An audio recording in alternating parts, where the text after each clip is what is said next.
थोड़ा कुछ फल या मीठा हो तो सीरियस, देखो कुछ फल मीठा हो तो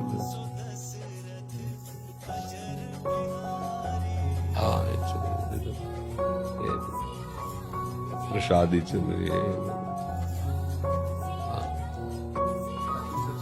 हाँ दे देना उधर, वो श्री जी से वहां से दे देंगे, तो लिवा जाओ और हाँ उसको मिठाना। जितेंद्र जी।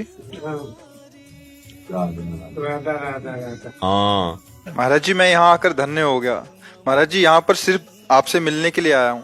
महाराज जी, कहीं से सुना कि आप अस्पताल में भर्ती हैं, तो जैसे ही पता लगा तो मैंने ना सोचा ना समझा 300 किलोमीटर पैदल यात्रा करके आपसे मिलने आया हूँ। तो नहीं भरती, मतलब मुझे जानकारी नहीं थी महाराज, तो मैंने किसी से पूछा कि महाराज कहाँ पे मिलेंगे।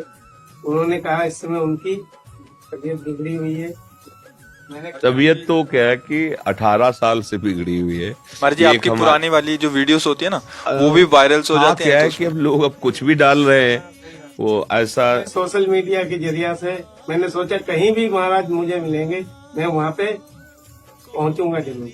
बड़ी कृपा हुई श्री जी की कि आप वृंदावन आए, आप दर्शन, जब संतों के पास जाए तो उनको सुख देने के लिए नाम उच्चारण करें, जैसे उनका ना आपका नाम राधा राधा राधा राधा राधा, तो हमें सबसे बड़ी भेंट, सबसे बड़ा सुख अब हमें तभी आपको देखने की इच्छा होगी जब आप नाम उच्चारण करेंगे। ऐसे जैसे आप हाँ बोले ना, अब चूंकि आपको संग नहीं मिला ना, इसलिए कभी किसी भी संत के पास जाओ तो उसको नाम सुनाओ। जैसे देखते हैं ना सन, बाबा जय श्री राम, बाबा राधे श्याम, राधा राधा, तो उससे हमें सुख मिलता है कि आपने हमारे आराध्य देव का स्मरण, तब आपको हम प्यार दृष्टि से देखते हैं। और आप पैदल आए इसलिए आपका स्वागत करते हैं, और हम सदैव स्वस्थ हैं। हमारे शरीर को जो कष्ट है वो एक लीला है भगवान की लीला है। आपको दिखाई देते हैं एमबी महाराज में है? नहीं बस एक नाटक चल रहा है, माया का नाटक चल रहा है, डायलिसिस होता है। देखो सबसे बड़ा रहस्य है स्वस्थ होने का आनंद। अगर चित्त आनंद है तो फिर सब लघु रहता है।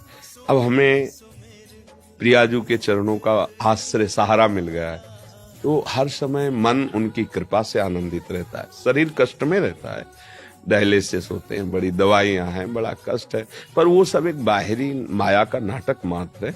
आनंद है हमें। अस्पताल में भी भर्ती रहना पड़ा, ऑपरेशन भी हुए, सब दुनिया की चीजें, पर ये सब माया का नाटक है।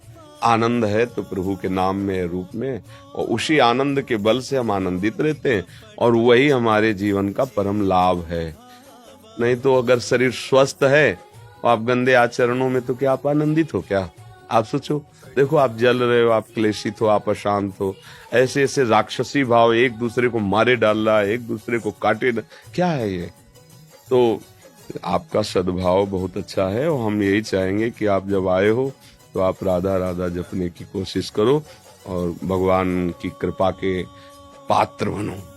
देखो संतों के पास किसी भी भाव से जाए, अगर हमारा ये भाव है ना कि ये भगवान है, या ये पूज्य हैं भगवान के समान, या ये इनकी कृपा, तो ज्यों ज्यों पग आगे बढ़े कोटिन यज्ञ समान, एक एक कदम में करोड़ों यज्ञों का फल मिलता है आपके भाव से। सामने वाला क्या है उससे मत देखो। हमारे भाव ही होते हैं, जब हम किसी देवता के या भगवान के मंदिर में दर्शन करने जाते हैं, वो तो विग्रह रूप में विराजमान है, पर जब जैसे हमारे भाव होते हैं, मेहनत करके गए, लौटते दूर से देखा, ध्वजा देखा, मंदिर, एकदम आनंद हुआ, सामने गए रो पड़े, हाँ प्रभु प्रभु, हाँ मेरे प्रभु, वो प्रभु देख रहे हैं, उसको फल मिलता है। ये जो आप साधना करके आ रहे हो ना, इसका फल है, अमोघ फल है। भगवान के दर्शन और भगवान के भक्त के दर्शन ये बराबर है। संत दर्श जिम पातक टरे। अगर हम भाव से ना, तो जब भाव से हम शिला में भगवान की भावना कर लेते हैं, फिर संतों में भगवान की भावना कर ले, मंगल है। खूब नाम जप करो, कोई नशा न करना, कोई गंदा आचरण नहीं, गंदा भोजन नहीं, तो जहां जाना है ना वहां पहुंचने का मार्ग प्रकाशित हो जाता है। हाँ जी, क्षमा कीजिएगा, एक और बात पे प्रकाश डाल दीजिए। जैसे आपसे सुना है कि आपके मुख से कि पैदल यात्रा अच्छा लगा, तो महाराज जी कुछ ऐसे भावुक जन है वो भी पैदल शुरू कर देंगे महाराज जी। ये सामर्थ्य सबके अंदर नहीं होती है। हम आपको सही बताए, सामर्थ्य उनके होती है जो बहुत कष्टपूर्ण जीवन गरीबी से व्यतीत करते हैं, और उनको जब लगता है कि मेरे पास तो कुछ देने के लिए कुछ है नहीं, तो ये जीवन ही है, तो मैं अगर हो सके तो मैं लौटते हुए जाऊं या पैदल जाऊं, ये सामर्थ्य उनकी होती है। जो विषय संग्रह से रहित होते हैं उनको लगता है मैं क्या दूं, तब लगता है कि अगर मैं खोपड़ी के बल चल पाता तो खोपड़ी के बल चल के जाता, यही मैं कर सकता हूँ। ये सबके अंदर हो भी नहीं सकता, आदेश दे तो भी नहीं कर सकते सब। अरे यहाँ से पैदल राधा वल्लभ जी नंगे पैर तो जाना नहीं हो सकता, आप सोचो ला। अच्छा, 40 कोस सैकड़ों कोस दूर से पैदल, ये उनकी बात होती है ना, जो गृहस्थी में रह के कष्ट सहते हैं और उनको लगता है मैं किसी योग्य नहीं हूँ, क्या दे सकता हूँ संत को, तो मैं पैदल चल कर जाता हूँ उनके दर्शन के लिए। ये बहुत बड़ी बात है और ये सबके बस की है भी नहीं। हम कहे भी, आदेश भी करे तो ले, ये सबके बस की। हम इस बात से बहुत अंदर से, हृदय से द्रवित है। भरत जी यही कह रहे हैं, जब वशिष्ठ जी ने देखा उनके चरणों में छाले पड़ गए, तब कहा थोड़ी देर पालकी में बैठ जाओ। तो उनका हाँ, हमारे इष्ट नंगे पैर यहाँ चले हैं और मैं पालकी में बैठ के चलूं, मुझे तो लगता है गुरुदेव सिर भर जाऊं उचित असमोरा, कि जहां मेरे श्री राम के चरण पड़े वहां मैं सिर रख करके जाऊं। ऐसा ये तो सबके हृदय में नहीं होता, हम जानते हैं सबके हृदय में नहीं होता, ये विषय सुख भोगने वालों के हृदय में आ ही नहीं सकता।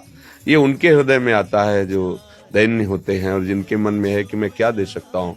तो यही है, शरीर है, इसी को कष्ट दे करके मैं जाता हूँ, भूखा प्यासा जैसा भी मैं उनके दर्शन करूं। ये अमोघ बात है सबके से, ये लेके सब कोई ऐसा मत करना। हम कह रहे सब कोई करे तो कर भी नहीं सकता, नहीं कर सकता।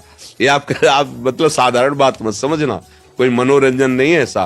पैदल चल, ऐसा हमने कई भक्तों को देखा है, कई भक्तों को देखा है, सैकड़ों कोस ऐसे पैदल। या देखो ना, महाराष्ट्र में सैकड़ों भक्त पैदल यात्रा करके विठ्ठल भगवान के दर्शन कर, बड़ी दूर लंबी लंबी यात्राएं। हाँ, 84 कोस ब्रज की पैदल यात्रा, तो इनके भाव हैं संत दर्शन के लिए। तो ये ऐसे सब कोई थोड़ी आ सकता है कि भाई दिल्ली से कार छोड़ दी और पैदल वहां से आ रहे, आ ही नहीं सकता, इतनी हिम्मत ही नहीं है।